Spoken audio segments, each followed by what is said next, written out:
All right, we're getting back to the body. I love this part. I love all the parts. That's the thing. So that's why we're here.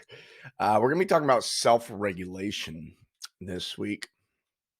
And I think it's a really cool skill to be able to upregulate yourself and downregulate yourself at will. It's something that you're able to have control over. And so the way we're tying this together is last week we started tying the psyche to energy and connecting how energy impacts psyche and the psyche impacts energy. And this week, we're going to be tying the energetic body to the physical body. So in yoga, there's this idea that we have, different bodies, that the physical body exists inside the emotional body, and the emotional body exists inside of the mental body. That's one way to look at it, and that is something that I found has been helpful for me as I think about these things. And you may be able to connect some dots here. So first, I want to start us off with you are in control. And what I mean by you, I mean that compassionate observer, not the different parts of you that we've named and labeled, but the you that's sitting there at the center. And when I say you are in control, it means that you have a choice to be in control. Most of us have lived most of our lives out of control and in the control of a part, but we can sit back into the seat of the observer and be in control.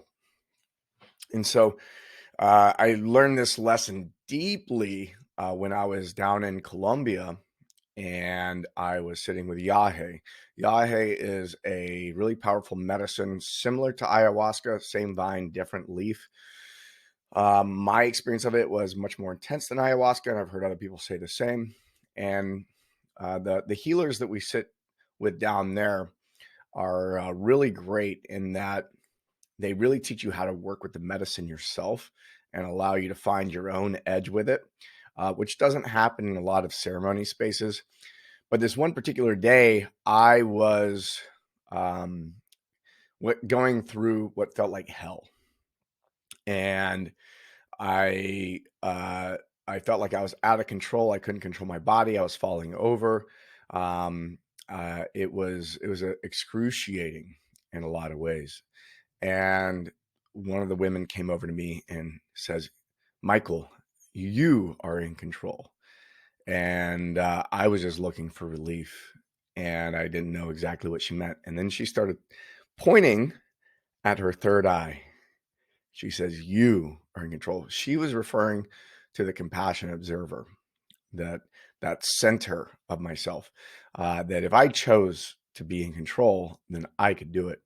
And what I learned is when I was able to surrender and allow the experience to happen, because I wasn't in control of my external environment. I was not in control of a lot of what was happening with the medicine, but I was in control of me, and I was in control of where my attention was at during that ceremony.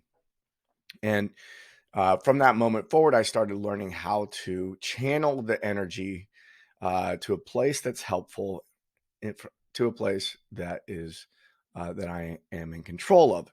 And so this brings us to control, resistance, and surrender.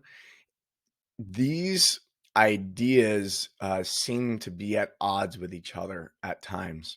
And there's some nuances that are worth investigating, which I want to cover right now.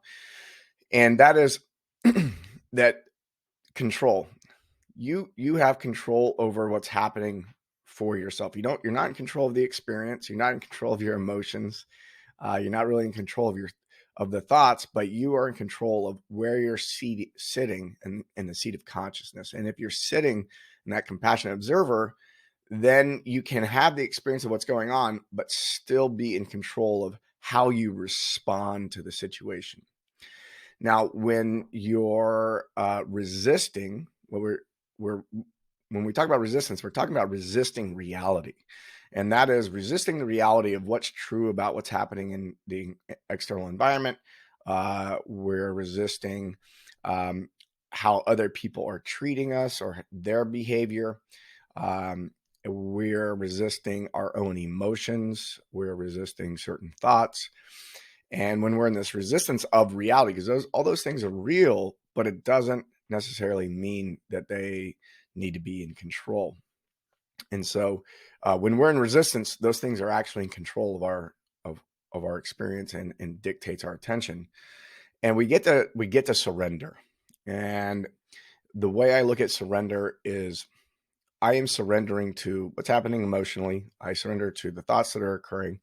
I surrender to everything that's happening that I don't have control over. And I get to sit in my own seat of awareness and surrender to everything that's going on. And then I get to respond. That's a powerful place to come from. So a lot of times when we talk about surrender, people think about giving up. I'm not talking about giving up. I am talking about giving up those things which you cannot control, so that you can be in control of your own self, right? Capital S, self. So these are some nuances worth investigating.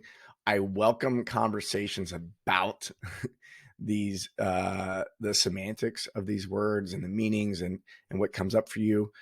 Definitely post those in the group. We can take it to coaching calls, all that. So I want us to increase our capacity for that control. I think that you do too, right? And we're going to increase the capacity for control and our capacity for surrender. And we do this through breath and movement. And when we increase the capacity, one of the ways that we increase the capacity is we need to be able to visit the end ranges. So I've got over here range equals capacity.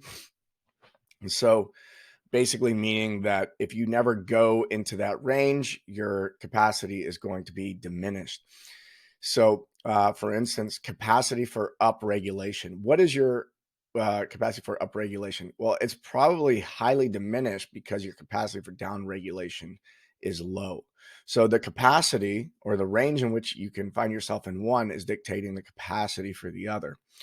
And the reason that most people's capacity for upregulation to really get into that ambition and that drive and that purpose is because they're usually living at a low level of upregulation chronically. And when you're in that low level of chronic upregulation, then you're not practicing as much down regulation, and your ability to really ramp it up when necessary goes away. So a great example of this is with athletes.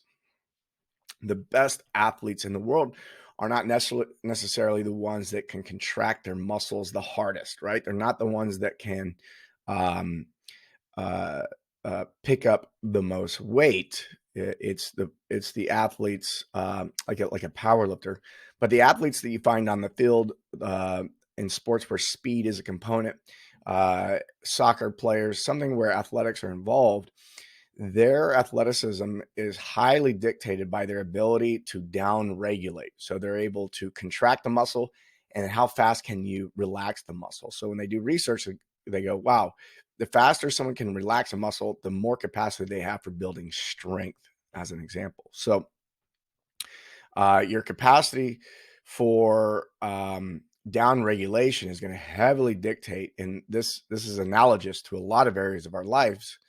If we can down regulate and chill out, then we're going to be able to really step up when upregulation is necessary.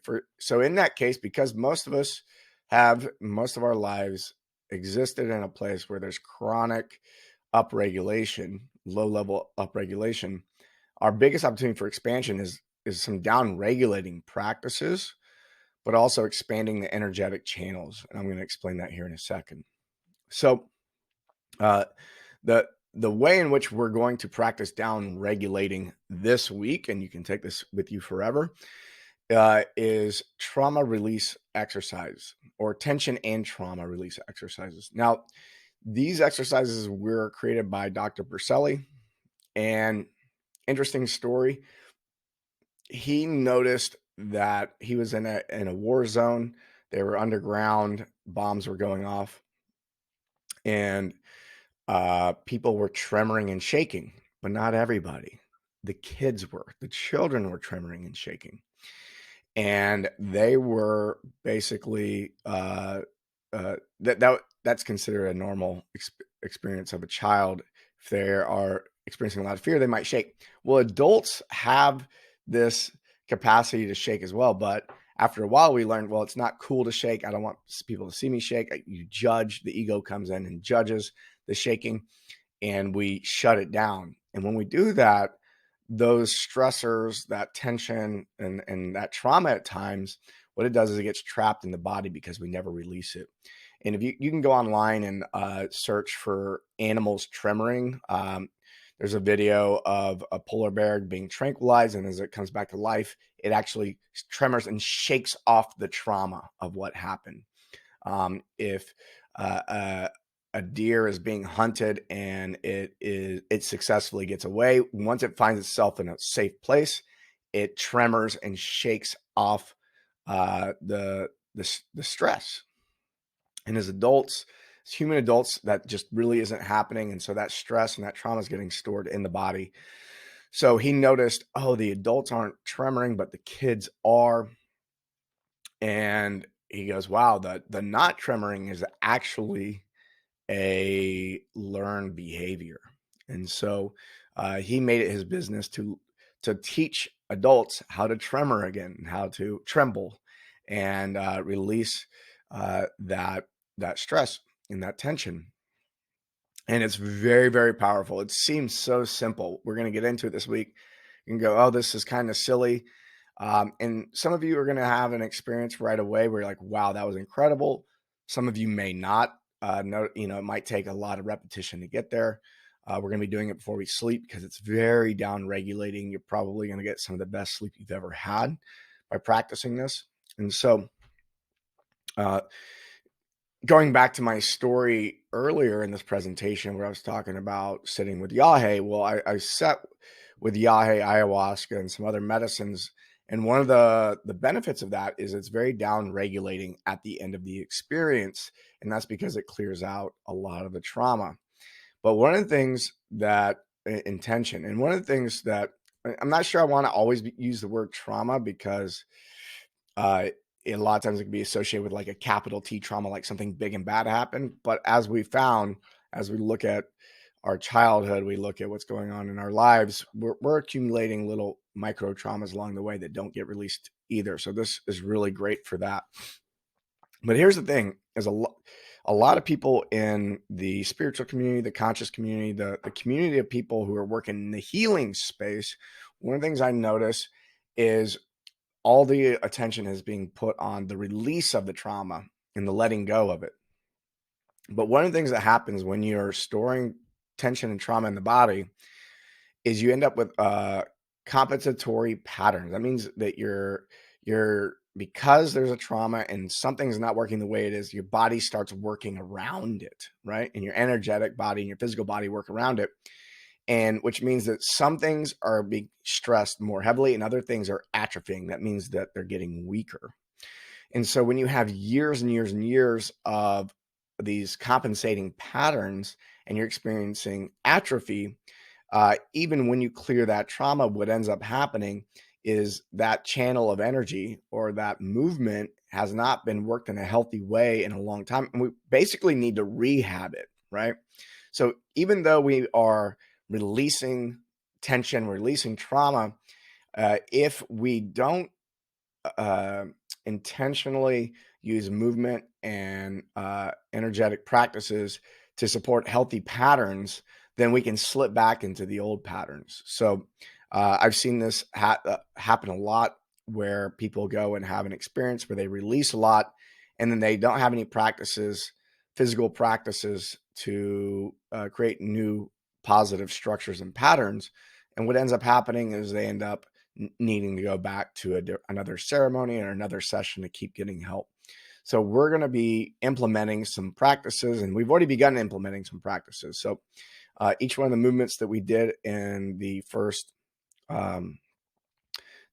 week of the body, we were each of these movements are associated with a different chakra. And so I have a picture here of the chakra system.